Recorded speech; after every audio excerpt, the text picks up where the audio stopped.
Hi, everyone. I'm Dan Troxell, and you've joined us for another ArtWeek TV art interview. And today I've got Sarah Spain, artist, journaler, mandala-er, and scrivener of tank tracks. Welcome, Sarah. Hi, Dan. Nice to see you. You too. So when did you become an artist? Or when did you think you were an artist? At what age? That was a really good question that I enjoyed exploring. Who knows? Could it be my first mud pie I made and decorated it really intricately, which connects to the mandala work I'm doing now? Was it when I discovered in kindergarten when I was given a coloring exercise that I realized you could layer the crayons to make it look like a sheen of paint.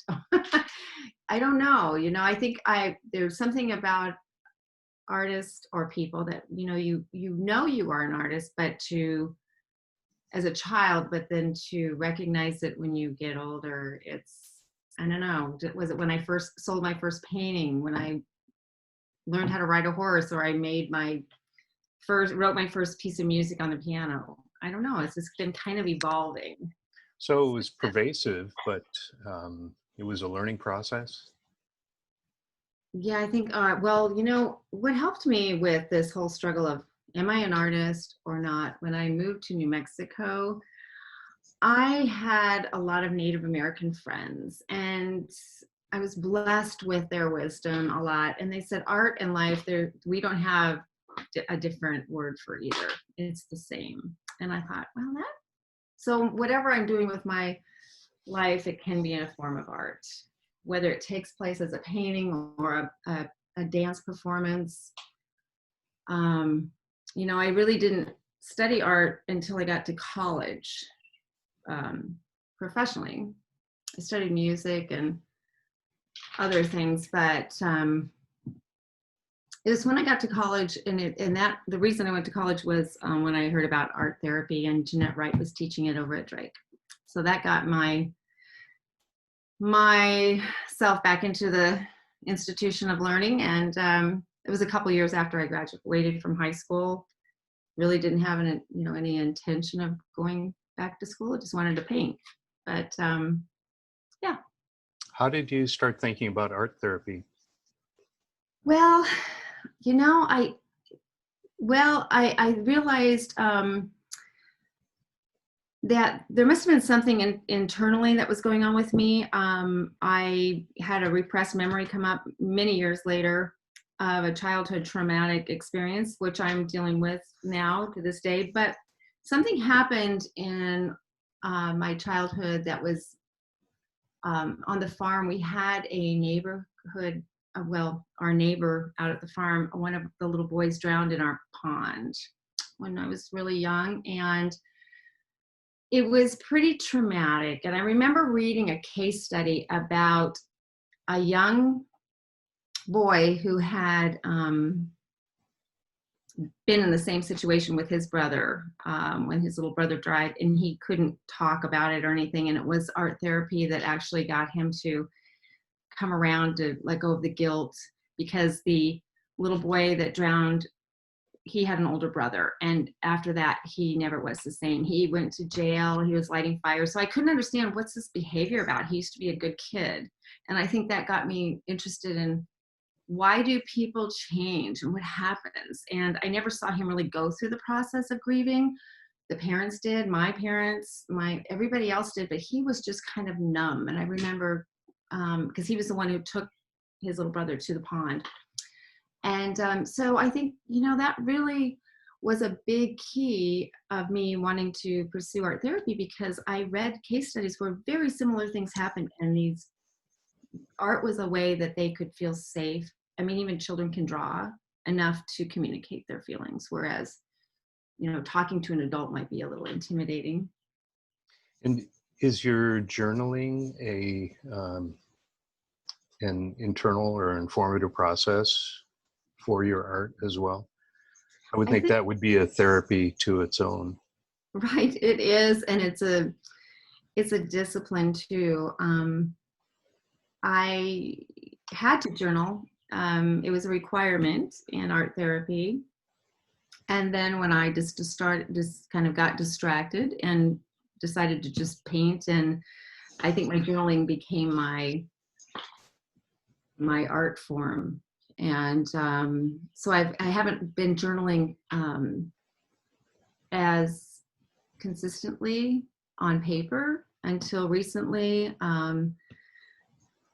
Actually, in the last few months since coronavirus came into our lives and we've all been home, I don't teach anymore. I've been substitute teaching and working, and so it's giving me a little more time to delve into this therapy and this internal family systems with Richard Schwartz and Brene Brown, listening to a lot of helpful, I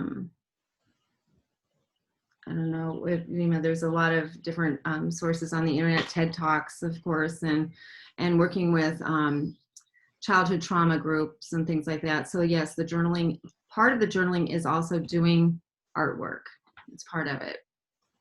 Let's rewind just a little bit on our conversation that we had before. You were talking about your time in Santa Fe, or Taos, as a spiritual awakening of some kind. Yeah, Talk I was about that.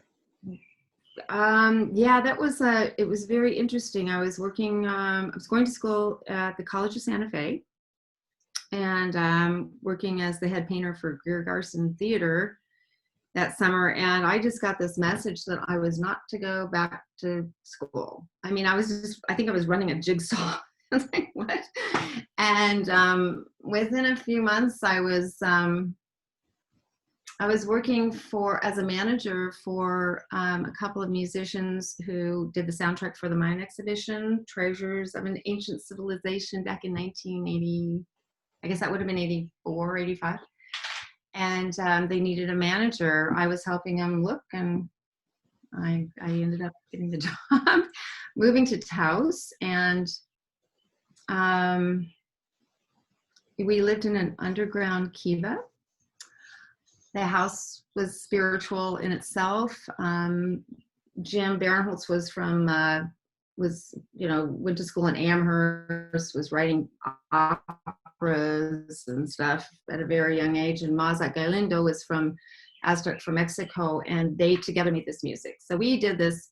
They got a grant from the Museum of Natural History to do this amazing tour with 200 instruments and no sound system, all music based on, from Mesoamerica. And their whole theme was, the Book of Wisdom, by the Maya Book of Wisdom, based on the Popol Vuh, the Mayan Book of Creation. And we had shaman coming to our house from all over. I would just sit and record. Some of them would go into trance, get certain dates. We toured United States, Canada, and Mexico without a cell phone or a computer. So we navigated. Those were the days. Yeah, I know. Yeah. So I think my spiritual awakening was, we have a plane going over.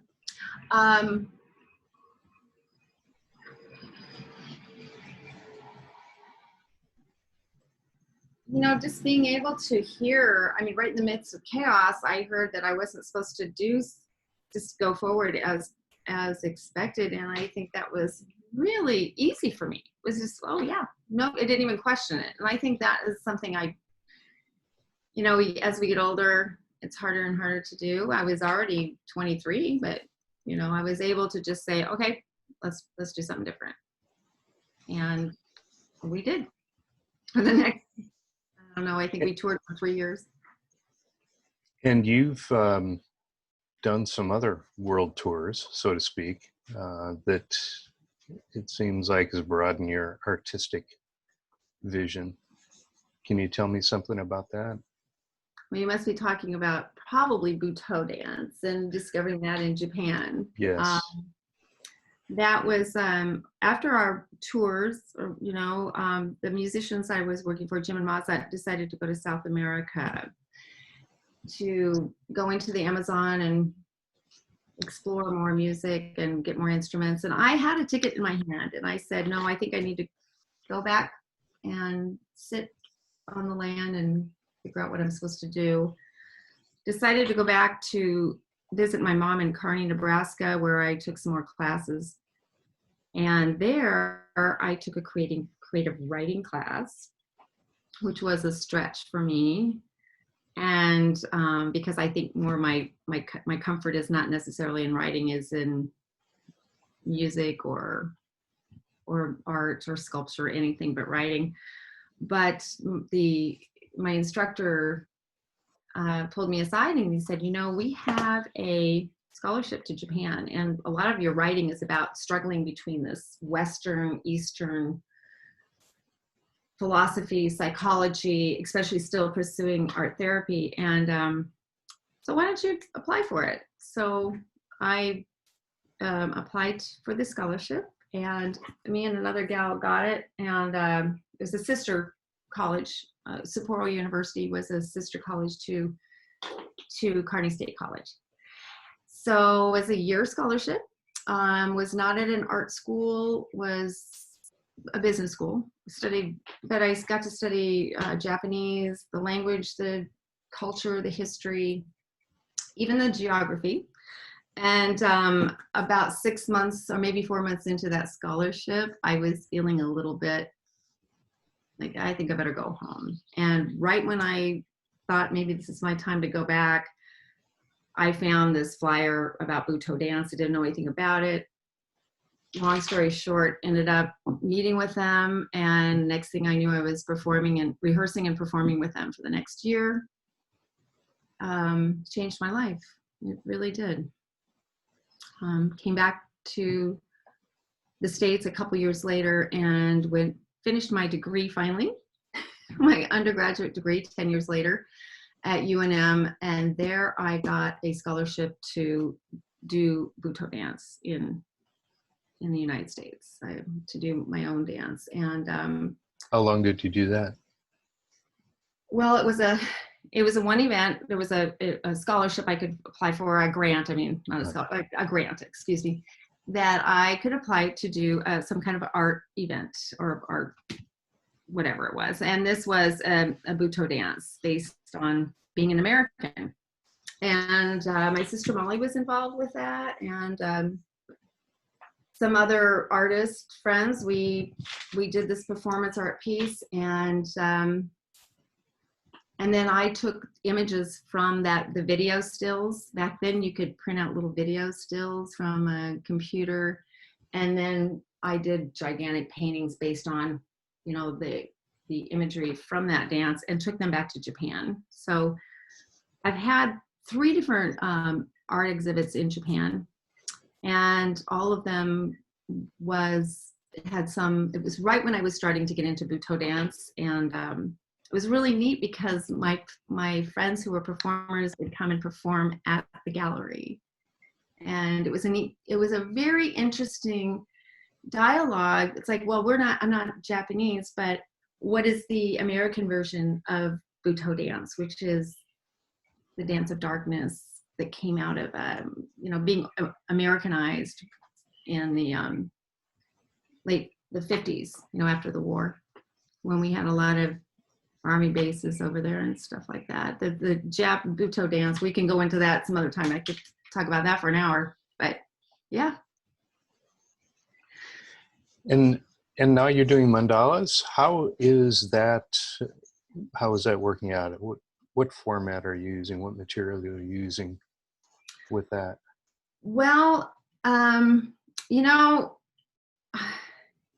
it's interesting. Robert Henry, I was reading, it's like, how can you be an artist? You have to find yourself before you can really put it out there. So the French critic. Uh-huh. Okay. And I think with the Mullen, I've had so many different experiences that go in different directions. And to me, it's a way of putting it together. And, like you can look at a garbage dump or trash and the biggest chaos through a kaleidoscope, and everything it's actually beautiful. And I think maybe that's what it is. It's about reintegrating and integrating, and every day it's different. When I do a mandala, sometimes I start with something and it'll sit for maybe a month or two before I put another mark on it. And sometimes I won't look at it. So it's kind of a process. Does it evolve as you come back to it, perhaps in a different emotional state than you were before? How does that, Yeah. how do you maintain the continuity in that? Well, I just wait, you know, it's patience. I just let it speak to me. It's like, okay, now I know what I'm supposed to do. Sometimes I have a plan, and that usually doesn't ever work out, because halfway through I get a different vision. And one of the pieces behind me is evolving out of, this started probably about 4 months ago, and I just now put the red letters on, and that is a we and a me. It's the letters W, E, and we, M-E, which my mom, you know, this has started, it has come out of this whole Black Lives Matter movement, social justice, and actually was inspired by this art week coming up. Mom wanted to do a sculpture, and she wanted to do the word we. And I said, isn't it interesting how the M is it's like the me is reflected to we, and how that can transform. So we've been Molly helped us put it together graphically, and now it's kind of interesting how that evolves. So now it's like, okay, that's next. So what is the unifying circle and dot and rays coming out of the middle of that? Oh, well. What does that mean? It kind of reminds me a little bit of the New Mexico, is it this on the state flag? It's a common Indian insignia. Yeah, there's a Zia that is on the New Mexico flag, and actually that wasn't intentional. This the blue 8-sided is actually it's a template from a package. Sometimes I like to get garbage and trace around it, and this was actually something that was shipped, cardboard that was shipped around a pan or a pot that we got for cooking. And I've been using that in a lot of my mandalas since. I've had that for about 8 years. I've been working on it. So sometimes I'll incorporate that into it. Definitely a little bit of numerology, Buddhism, the Eightfold Path, and then also music. The turntables, the spinning of space around us, and as we get closer to the center, there's not so much chaos. The farther we get out on the edge, there's a lot of movement, and that balance between the two. Yeah, the imagery is fairly universal. Mm-hmm. Yeah. Which kind of brings me to my next point, which is the idea of languages and the different artistic endeavors that you have been involved with. Art is really another kind of language, isn't it? Yeah, it's a universal language. It's kind of like the Mayans used to say that math was a universal language, and they operated on a lot of different levels of time, and one is one everywhere, and art definitely incorporates that as far as color and math. I would say the two. And it doesn't always have to be geometric. It doesn't have to have math qualities, but it can always be broken down mathematically, which I think is fascinating. Imagery, digitally, we're finding that. Does that answer your question? I think it does. And I was going to add something into that, and I have in my notes here that I was going to ask, do you think everyone has the vocabulary? But I'm getting out of this conversation that not everyone is going to have the same vocabulary. Right. So we may all have an artistic vocabulary in us, but I guess we need to externalize that somehow. And maybe that's what the whole practice of art is. You know, I don't know if you are familiar with Jeanette Winterson. She wrote one of her books is Art Objects.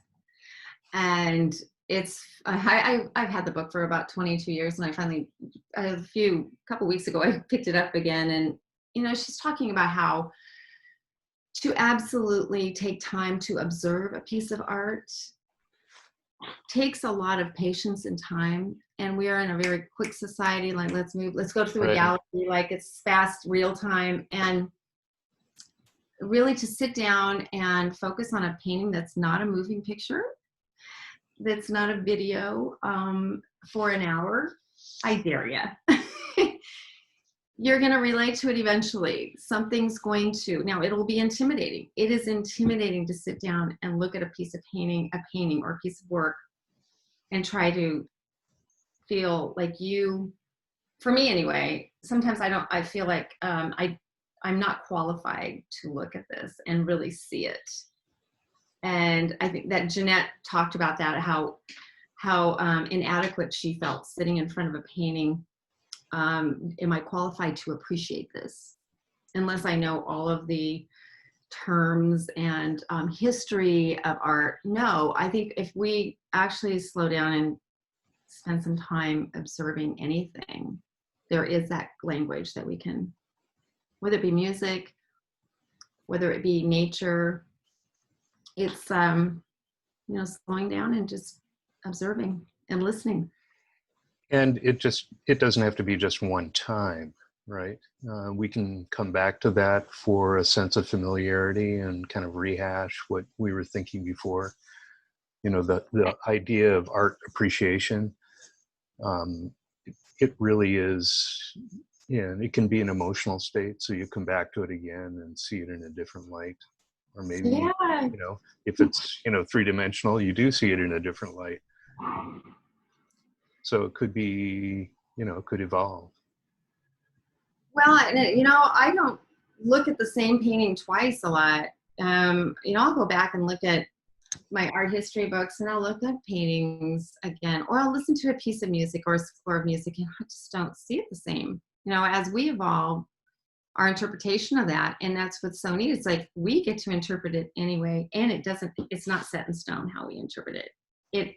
It travels through time, and that's what's so much great about opening up the doors to creativity, imagination, and you know, this is kind of interesting. The mandalas symbolize time, a clock, and the Mayans, like I get back to that, I learned so much, well, was exposed to a lot anyway, about how they were able to use many different calendars. They didn't just go with one calendar. They had many different, so it was almost like time was three-dimensional versus linear where we are. And they seem to get a lot more done. Maybe we could look into that. So they were operating not just on a physical or a spiritual, maybe they were putting all that together and having more of a three-dimensional experience versus a linear experience with time. So we'll Very see. interesting. So this painting is my teacher. This is a painting of my teacher in Japan, my Butoh Dance teacher. And that painting has traveled so much that the paint started falling off. So it's actually, is that what the light areas are? Yeah, so I put it up in the window to keep the sun out and the light coming through. And I've the name used to be The Burden of Beauty, and now it's changed, The Burden of Truth. Sometimes truth can be hard, and it's transformative, but it's very beautiful. We can see truth, and what that means is for ourselves. So is beauty truth? I think honesty is. I think there's a lot of beauty in honesty, and whether we we might think we might assume that's beautiful, but then wait a minute, am I really being honest about something? Maybe we can see beauty in things that are not so gorgeous. Oh, like Butoh Dance. I mean, if you've seen the imagery, what makes it beautiful, it's not fast. It's so slow that you don't miss a frame of movement. And so it could be the most horrendous, ugly face or expression, but when it's so slow, it's like watching a flower bloom, and it might not be your flower of choice, but the process is beautiful. It is palatable.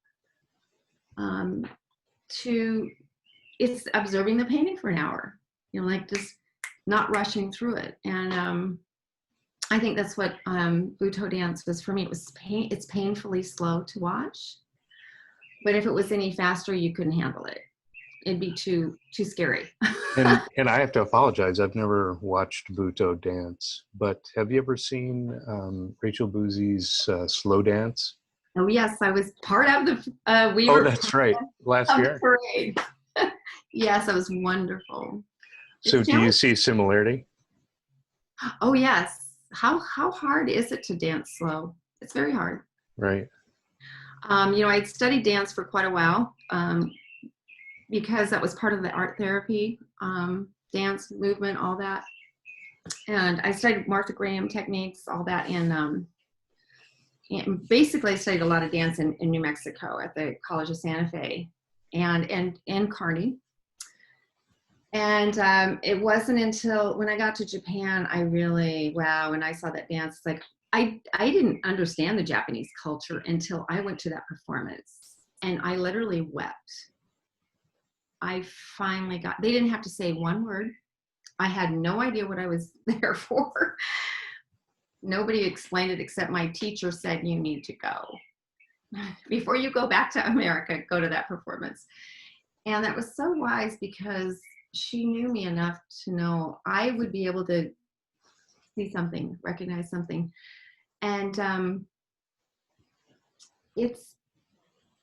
me, I had never seen, it broke down all the stereotypes I had about the Japanese person with the perfect kimono, the businessman, the bowing. It just rips all that apart. And the history of it is fascinating. But to actually practice Butoh dance, one of the things is like you have to unlearn ballet, tap. The two founders of Butoh dance both studied formal dance, and like the Japanese kabuki and their traditional dances. They had studied ballet, kabuki, well, Kazuo Ono did anyway. And then Butoh dance is like, you take all of that and you unlearn it, non-domesticated movement. And Rachel Bouzie's slow dance was you can't move domestically and do it too slow. I mean, how do I say this? When you move slow, this undomesticated part of our movement comes out, if that makes any sense. Maybe look more like an animal or something, or a tissue being blown in the wind. And it's like there's no predictability because it comes from, you're more dancing from internally than externally. One other thing I wanted to ask you about was the tank tracks and the rubbings that you did in China. Yes. The year after Tiananmen Square, that was the first year anniversary after the Tiananmen Square massacre. I was leaving Japan, and before I had been there for a couple years, and I was on my way back to the States, but I decided to travel into China. I had really no schedule. but I had studied Japanese with a Chinese young man who was in my classes in Japan. And so we spoke Japanese. That was our common language. And he had always invited us to Japan. The girlfriend that went over there with me, she went home a year sooner. So I went ahead and decided to go to China and went through Korea, spent a lot of time in Hong Kong a few times. And I actually, it was the last minute, I said, I think I'm just going to go to China. I had bought some paper in Korea. And I had wanted to do a Butoh performance there in honor of Tiananmen Square. The original idea was a lot different than the end results because of a number of different limitations. Probably would have ended up in jail had I pursued my original idea. Yeah, so I bought this roll of paper in Korea from an amazing place that was just in this little meadow. There was a little brick building with a man in there making paper. Got this roll of paper, took it with me into Beijing. And there on Tiananmen Square, you could see where the tanks had gone over. The tank marks were still there, where they had come up onto the square. And what was in the ground there? Was it tarmac or tank? Oh yeah, there was. Well, there's a cobblestone or what? There was there's small bricks, and then there's larger squares, little larger squares. They kind of change patterns, and so the rubbing is actually from a few different places, really close by though. I mean, I had to kind of adjust it. So it wasn't just one solid line of tank marks because, you know, they turned and they did all this kind of funky stuff, but you could definitely see where it was all chewed up. Anyway, I was it was right toward the center where the students had erected the Statue of Liberation. Well, it wasn't there anymore, but so I put down the paper, and I had carried a large graphite pencil with me. It's about the size of a Sharpie, which I was doing rubbings all through Japan, like different patterns on buildings and stuff. I had been doing a lot of that already. So I used that graphite and just started I rolled it out. It's probably about, what did you say, 14 feet long, maybe 12, by about a foot wide, foot and a half. And I just started rubbing on the bricks, and I had 6 shiny pairs of soldier boots surround me. You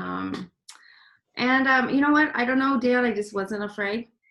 I'm like, oh, interesting. I didn't sit down. I guess that's what saved me. I just kept rubbing, and they evidently realized I was with somebody from China, and they went and talked to him. And then they never came back and bothered me with it. So when I got back to my friend, he said, okay, Sarah, you got to go. Look up around where we had just looked up. Now there was all around Tiananmen Square were these guys with sunglasses on, and they're like, wow, I got an audience. So you realized that was the best time to leave then? Yeah, he said the soldiers came up to him, and he explained that I was an exchange student and, you know, studied together. I'm an artist. No, I'm not going to start a demonstration. He knew me from Japan, and I don't know what he said, but it got him to walk away. But he said, now you got to go. I'm like, no, I can't. So do you felt like you were there at the time when you were doing the rubbings? Did you feel?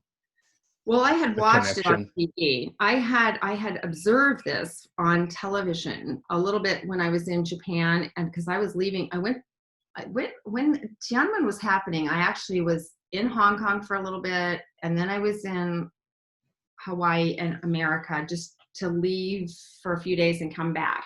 So I was watching it, not always on English television, so it was kind of hard for me to see understand what was going on.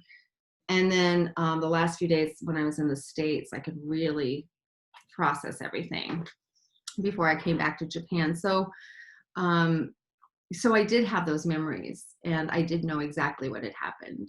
Yeah. Yeah. So I did feel I was there. I was there when I bought the paper in Korea. I was there. What an experience. You know, I think the Butoh Dance, studying Butoh Dance, the dance of darkness, gave me the courage, or I don't know if it was courage. I didn't feel like I was doing anything special. I just wanted to record it for myself. It was for me to process what had happened. I wanted to be a part of it. And I never even dreamt of showing it. Oh gosh, I'm trying to remember the famous Chinese, he's a famous contemporary Chinese artist. He's exiled from China. And I met him at an LA art convention, and he said, "You've got to show that." And he told me how to display it. He said, "Just put it on a floor." Yeah, and I saw it when you had that at Mainframe a few months ago. Very impressive. So are you presenting anything for Art Week this year? I see, you have the Me We. Is that being displayed anywhere digitally? Not yet. Or? Okay. Not well. My mom's going to have a sculpture put out, I think for right here at where we live. I live with my mom. My studio's here.